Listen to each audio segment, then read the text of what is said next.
Hello everyone, welcome back. आपने मेरा पिछला वीडियो नहीं देखा है ना? अच्छा देखा था तो उसे लाइक नहीं किया है ना? अगर लाइक नहीं किया है तो इसे लाइक कर दीजिए, अभी के अभी कर दीजिए। करेंगे ना? आप सोच रहे होंगे मैं आपसे कैसी बातें कर रहा हूँ वीडियो के शुरू होते ही, तो मैं कोई फालतू की बात नहीं कर रहा हूँ।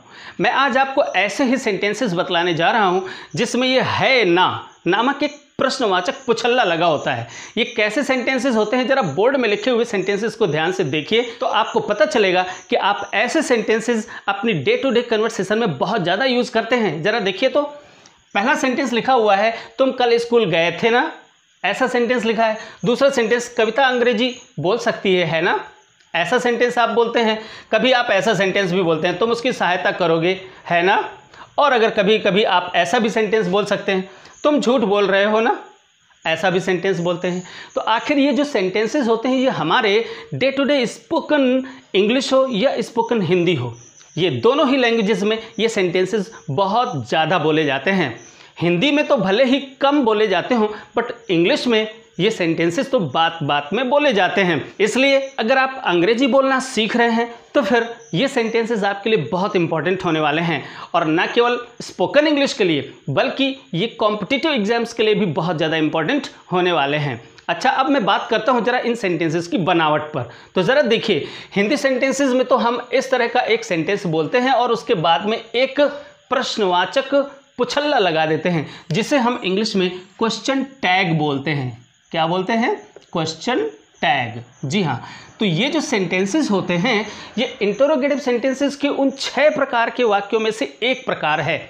आप आश्चर्य कर रहे होंगे कि इंटरोगेटिव सेंटेंस 6 प्रकार के होते हैं। जी हाँ, इंटरोगेटिव सेंटेंसेस 6 प्रकार के होते हैं। किसी अगले वीडियो में मैं आपको वो सारे के सारे प्रकार आपको ज़रूर बतलाऊंगा। उन्हीं सारे प्रकारों में से एक प्रकार है interrogative sentences ending with question tags हैं। अब वो कैसे सेंटेंसेस होते हैं ज़रा ध्यान से देखिए।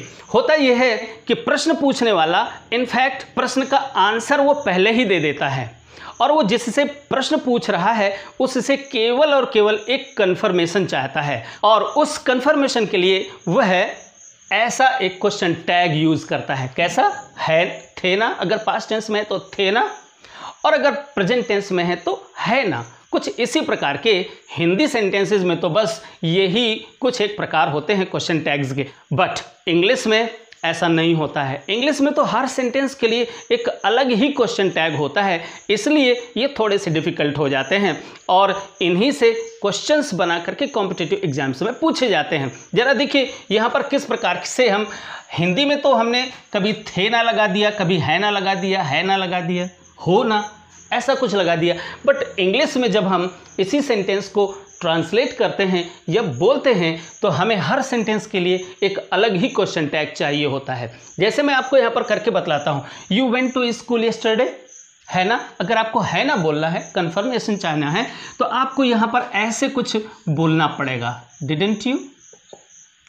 ओके, ये बोलना पड़ेगा आपको, you went to school yesterday, didn't you. आपको ऐसे बोलना पड़ेगा। अब ये कैसे बनेगा, इसके तो कुछ रूल्स हैं। मैं आपको अभी बेसिक लेवल से लेकर और एडवांस लेवल तक के सारे रूल्स मैं आपको यहाँ पर बतलाने जा रहा हूँ। अगला सेंटेंस देख लीजिए, कविता कैन स्पीक इंग्लिश, कविता अंग्रेजी बोल सकती है। और अब अगर इसका हम क्वेश्चन टैग मीन्स इसी है ना कि अंग्रेजी बनाएंगे तो कैसे बनेगी?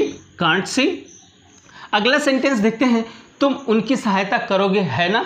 अगर ऐसा सेंटेंस हम बोलते हैं तो you will not help him, और अगर इसी का क्वेश्चन टैग बनाएंगे तो क्या बनेगा? Will you. ऐसा सेंटेंस हम बोलेंगे, ऐसा क्वेश्चन टैग बनेगा। ओके, आप देख रहे होंगे मैं कहीं पर ये जो क्वेश्चन टैग है वो नेगेटिव यूज़ कर रहा हूँ और कहीं पर पॉजिटिव में यूज़ कर रहा हूँ। आपको ये सारे रूल्स धीरे धीरे करके 1 बाय 1 करके आपको समझने पड़ेंगे। अगला सेंटेंस देखिए, तुम झूठ बोल रहे हो ना, यहाँ पर भी एक क्वेश्चन टैग लगा हुआ है। अब इसका जब हम क्वेश्चन टैग बनाएंगे इंग्लिश में तो वो कैसे बनेगा? वो ऐसा बनेगा, आंट यू, आंट यू, ऐसा बनेगा। अब ज़रा गौर करें, आप देख रहे हैं कि हिंदी सेंटेंसेस में है ना, हो ना, बस कुछ इस प्रकार के क्वेश्चन टैग्स बन रहे हैं। बट इंग्लिश में जब हम इनको ट्रांसलेट कर रहे हैं तो आप देख रहे हैं कि हर एक सेंटेंस के लिए अलग अलग सा क्वेश्चन टैग बना हुआ है ना। बस यहीं पर ये सेंटेंसेस एक्चुअली क्या हो जाते हैं? थोड़े से डिफ़िकल्ट हो जाते हैं। अब आप कहेंगे इसमें तो कोई बड़ी बात नहीं है। बड़ी बात बेसिक लेवल्स पर भले ही बड़ी बात ना हो, लेकिन जैसे ही सब्जेक्ट्स चेंज होते रहते हैं तो सब्जेक्ट्स चेंज होने के साथ साथ कुछ इंपरेटिव सेंटेंसेस में भी कुछ बहुत ही इंपॉर्टेंट इन्फॉर्मेशन आपके पास होनी चाहिए, तभी आप इनके सही क्वेश्चन टैग्स बना सकते हैं। तो चलिए हम अगली स्लाइड से देखना शुरू करते हैं वो बेसिक रूल्स जिनको हमें हमेशा ही फॉलो करना है, और साथ ही साथ वो एडवांस्ड रूल्स जो कॉम्पिटिटिव एग्जाम्स के लिए बहुत ज़्यादा इंपॉर्टेंट है। ना केवल कॉम्पिटिटिव एग्जाम्स के लिए, बल्कि अगर आप सचमुच अच्छी अंग्रेजी बोलना चाहते हैं तो सभी प्रकार के क्वेश्चन टैग्स पर आपका फुल कमांड होना चाहिए। तो इस वीडियो को शुरू से लेकर और अंत तक ज़रूर देखिएगा।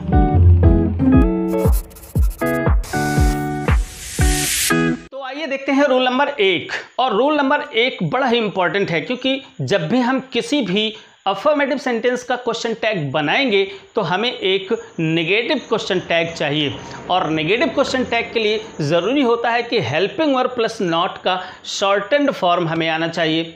Means helping verb plus not, helping verbs कुल टोटल 24, और उन 24 हेल्पिंग वर्ब्स के साथ में नॉट को जब हम एब्रीविएटेड फॉर्म में यूज़ करते हैं तो उसका स्वरूप कैसा होता है और साथ में उसका उच्चारण कैसे किया जाता है, ये आपको मालूम होना चाहिए। तो चलिए हम जल्दी से देख लेते हैं कि आखिर जो हेल्पिंग वर्ब्स हैं उनके साथ में नॉट को जोड़कर हम किस प्रकार से उसका एब्रीविएटेड फॉर्म बना लेते हैं। तो देखिए ज़रा, बहुत ज़्यादा कुछ नहीं करना है, केवल 3 ऐसी हेल्पिंग वर्ब्स हैं जिन पर आपको विशेष ध्यान देना है। बाकी सबके साथ वही जो मूल होता है, मूल जो हेल्पिंग वर्ब है, जो मेन हेल्पिंग वर्ब है, उसी हेल्पिंग वर्ब के साथ में आपको नॉट में से केवल ओ हटा देना है, और ओ के स्थान पर आपको ये जो एपॉस्ट्रोफी कॉमा है एन के ऊपर, बस उसे अकेले लगा देना है, और नॉट को और हेल्पिंग वर्ब को जोड़ देना है साथ में। जैसे हमने यहाँ पर किया है, डू पूरा रख दिया और एन लगा दिया, डू के साथ में ही एन को भी जोड़ दिया और साथ में एपॉस्ट्रोफी कॉमा लगाकर ओ को हटा दिया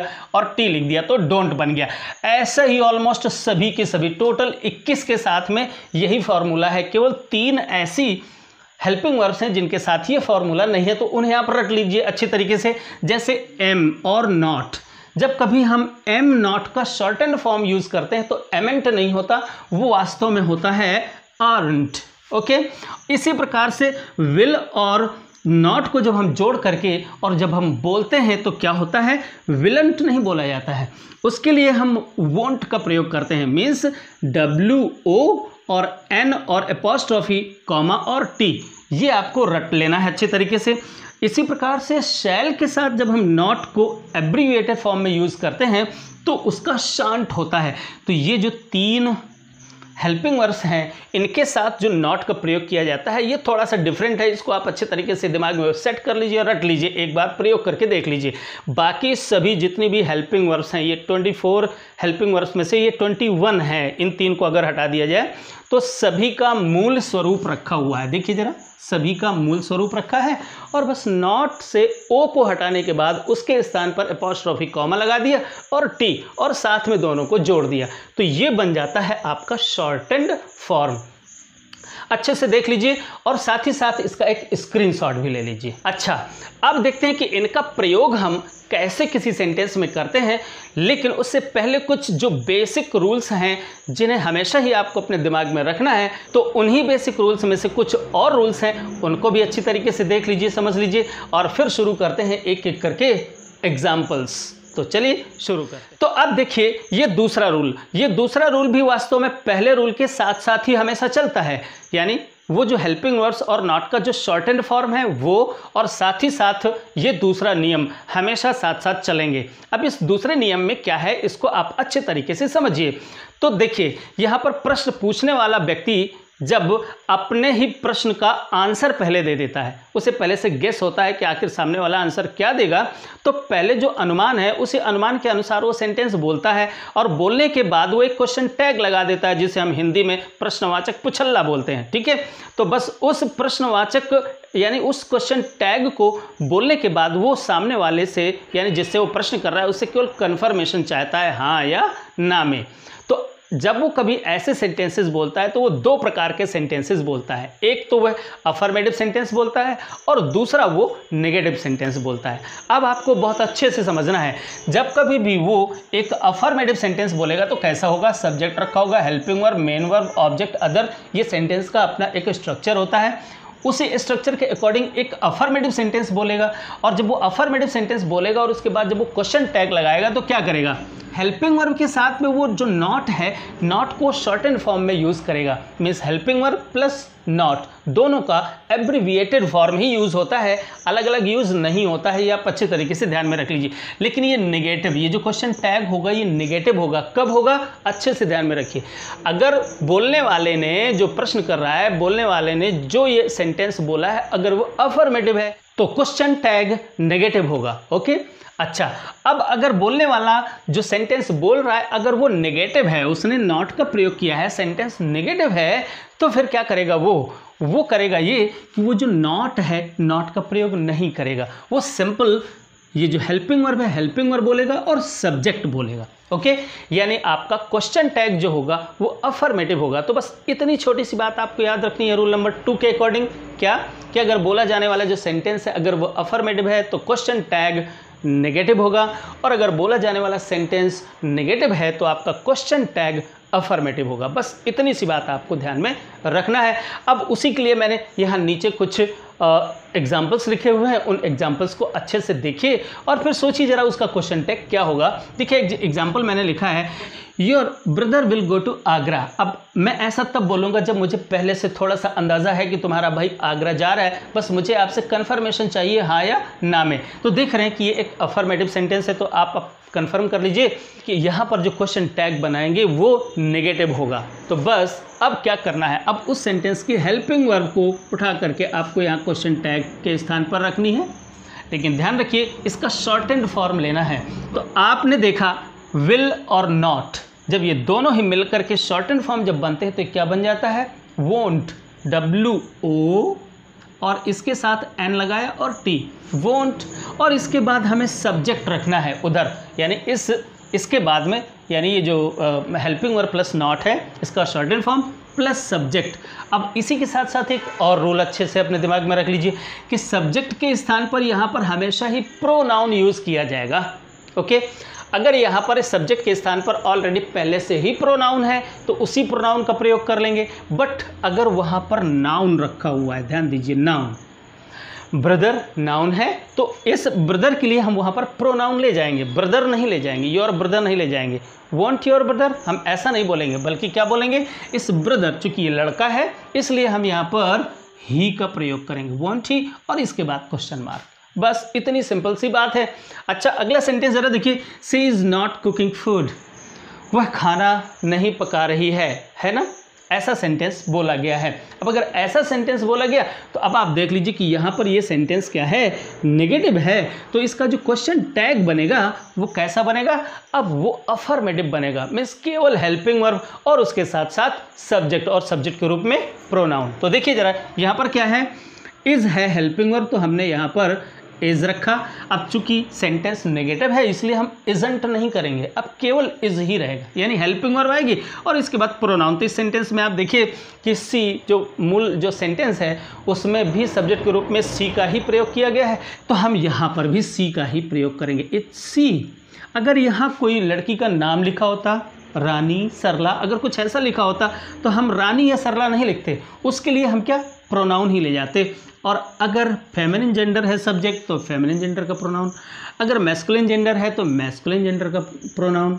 और ये सब्जेक्ट बड़ा ही इंपॉर्टेंट है। अब मैं आपको बहुत सारे रूल्स यहाँ से बतलाने जा रहा हूँ कि अगर यहाँ पर सब्जेक्ट में ये रखे हों, अब यही सबसे बड़ी चुनौती है, आपको इस सब्जेक्ट के अनुसार वहाँ पर प्रोनाउन कैसे यूज़ करना है।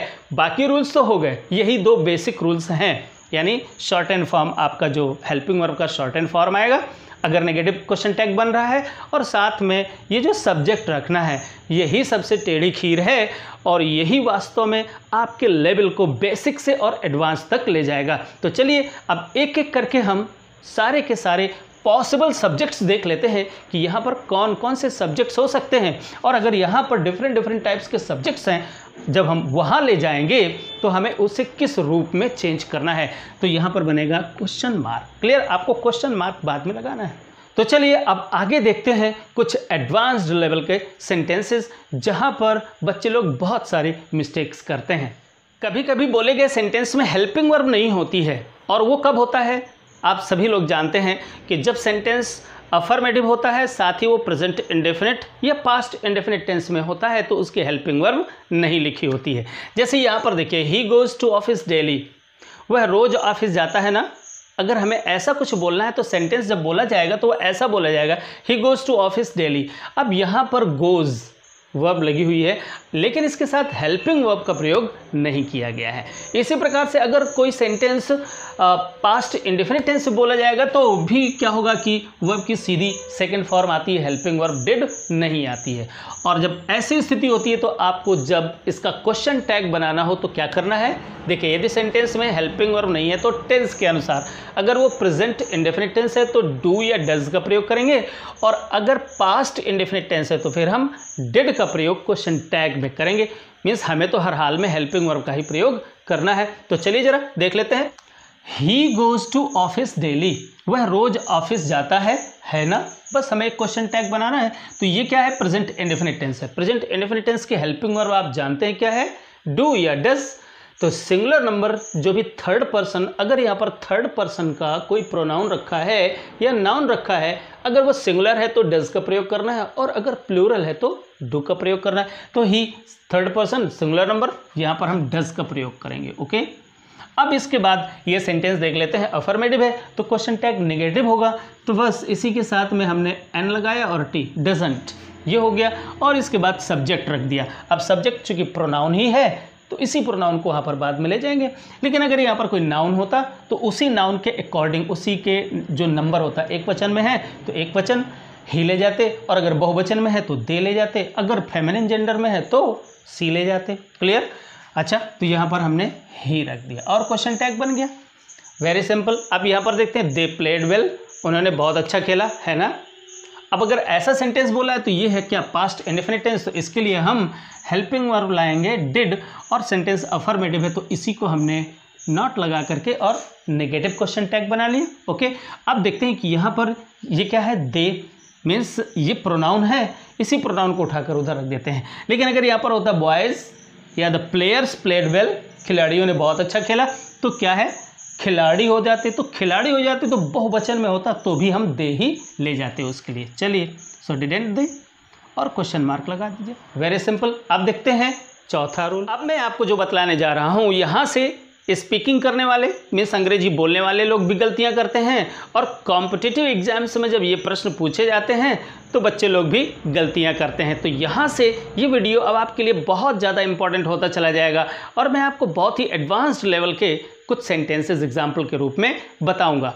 चलिए जरा देखते हैं रूल नंबर 4 में मैं आपको क्या बतला रहा हूँ, बहुत अच्छे से समझिएगा। देखिए जरा, यहाँ पर लिखा हुआ है, यदि बोले गए वाक्य में सब्जेक्ट के रूप में, ध्यान दीजिएगा, अगर सब्जेक्ट के रूप में ये शब्द रखे हुए हैं, ये सब्जेक्ट के रूप में होंगे, ध्यान रखिएगा। अभी इन्हीं का प्रयोग मैं आपको एडजेक्टिव के रूप में करके बतलाऊंगा, वहाँ पर उसका दूसरा मैटर होगा।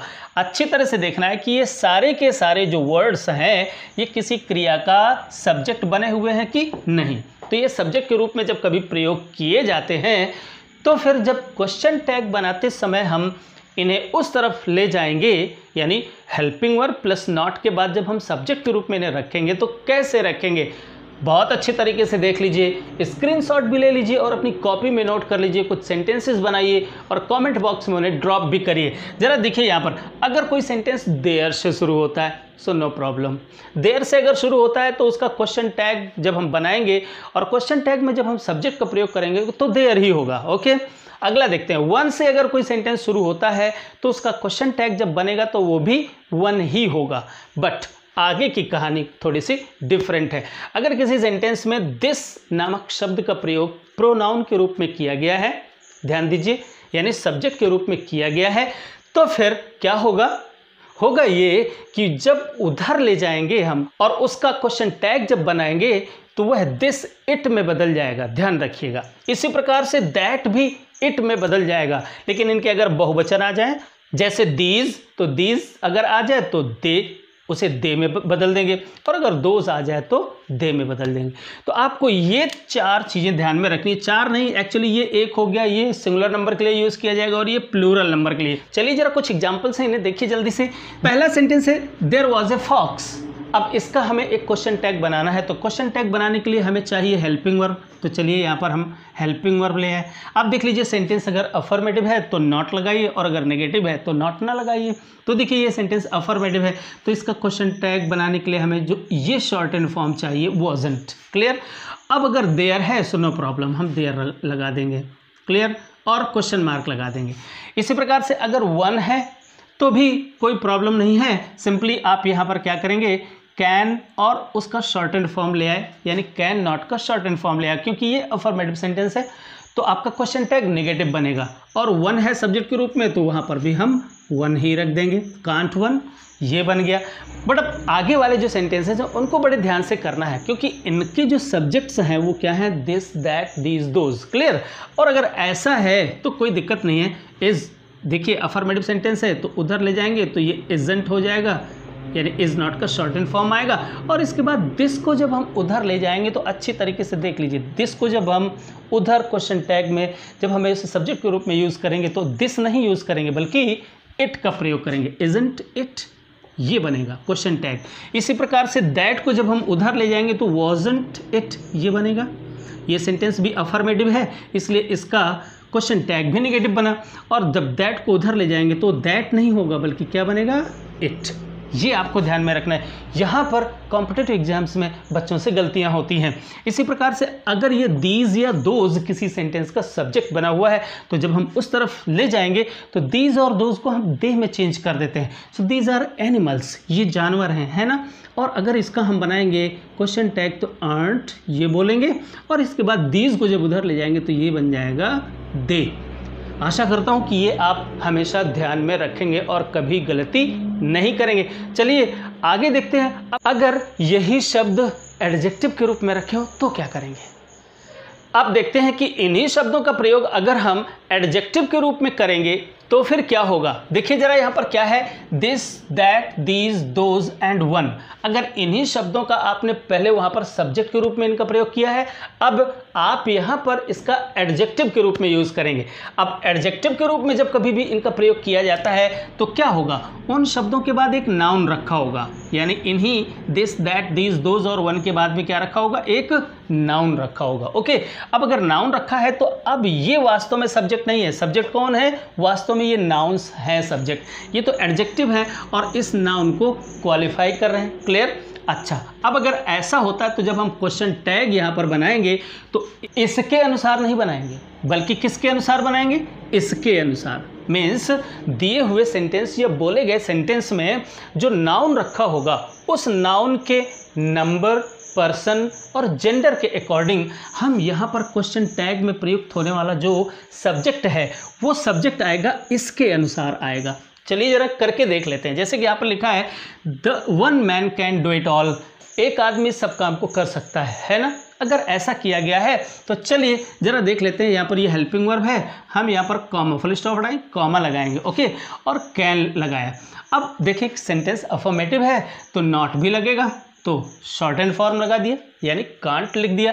अब इसके बाद हम वन को वन नहीं वहाँ पर नहीं रखेंगे बल्कि क्या करेंगे, मैन, चूंकि ये नाउन है, मैन, मैन के लिए कौन सा प्रोनाउन यूज़ होगा, ही। ओके। तो कांट ही हम ये बनाएंगे। क्लियर। अच्छा, अगला सेंटेंस देख लेते हैं। This book is very useful, ये बुक बहुत ही यूज़फुल है ना। अगर ऐसा सेंटेंस बोला गया है तो चलिए सबसे पहला काम तो हम यही करते हैं कि यहाँ पर कॉमा लगाते हैं और इज़ और नॉट इसका शॉर्ट एंड फॉर्म हम यहाँ पर रख लेते हैं, तो इजंट हो गया। क्लियर। चूंकि ये सेंटेंस अफर्मेटिव है तो क्वेश्चन टैग आपका नेगेटिव बनेगा। अब हम दिस को वहाँ इट में नहीं चेंज कर देंगे, इजंट इट नहीं, ये दिस को हम वहाँ पर नहीं ले जाएंगे। जैसा कि आपने पिछले स्लाइड में देखा कि दिस को उधर ले गए थे तो इट में चेंज हो गया था, लेकिन यहाँ पर हम क्या करेंगे, इस बुक के अकॉर्डिंग वहाँ पर एक प्रोनाउन रखेंगे। तो बुक क्या है, कोई वस्तु है और वस्तु के लिए हम क्या यूज़ करते हैं, इट। तो आप यहाँ पर इट का ही प्रयोग करेंगे, बट ध्यान रहे कि ये जो इट आया है वो इस दिस के लिए नहीं, बल्कि इस बुक के लिए आया है। ओके, अच्छा अगला सेंटेंस देखते हैं। That boy has no manners. उस लड़के को कोई मैनर नहीं है, मीन्स वो अभद्र है, अशिष्ट है।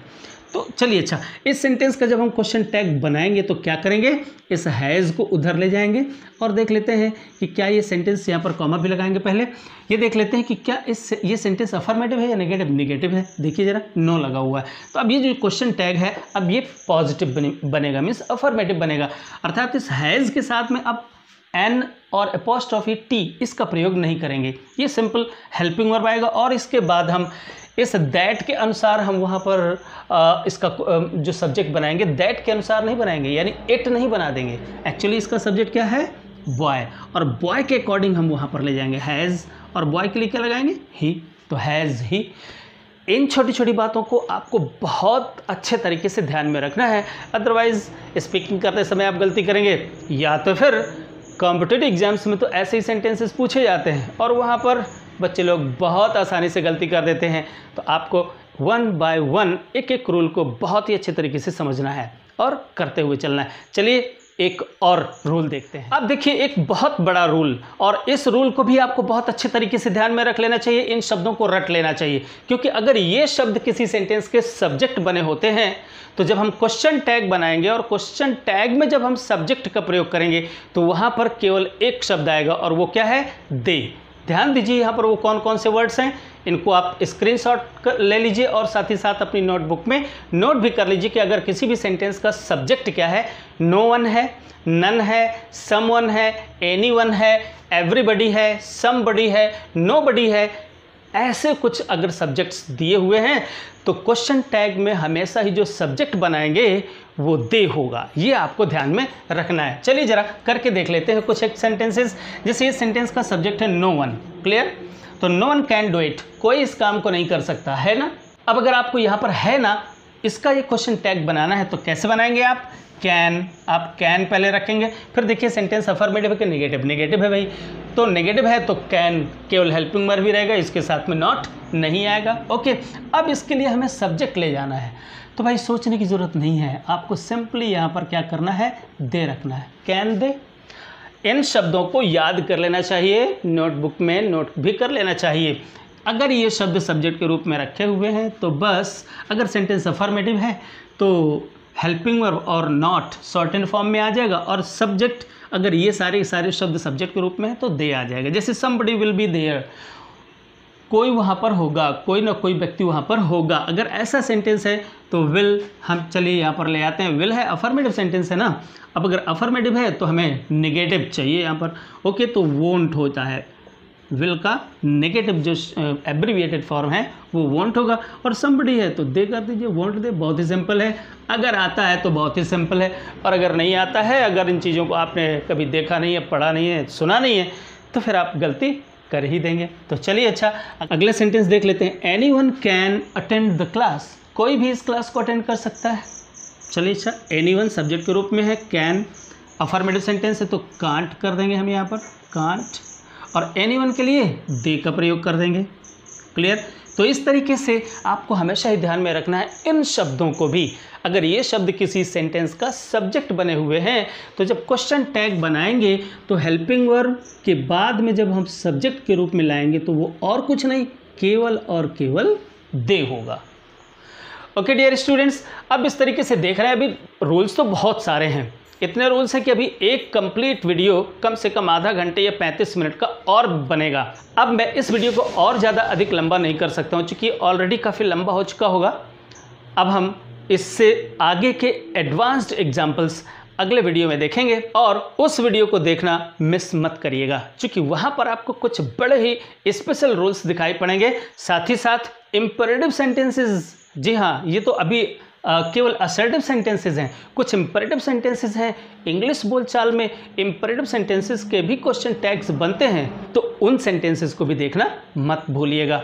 आशा करता हूँ कि ये वीडियो आपको काफ़ी यूज़फुल लगा होगा, और अगर ये आपको यूज़फुल लगा है तो जल्दी से इसको लाइक करिए, अपने फ्रेंड्स लोगों के बीच में इसको शेयर भी कर दीजिए, और अगर आप नए हैं तो फिर यहाँ पर इस बटन को दबाकर सब्सक्राइब कर लीजिए, और साथ ही साथ बेल आइकन को दबाकर ऑल सेलेक्ट कर लीजिए, क्योंकि मैं आपके लिए ऐसे ही यूज़फुल वीडियोस हमेशा ही लाता रहता हूँ। तो जल्दी मिलते हैं। Good bye.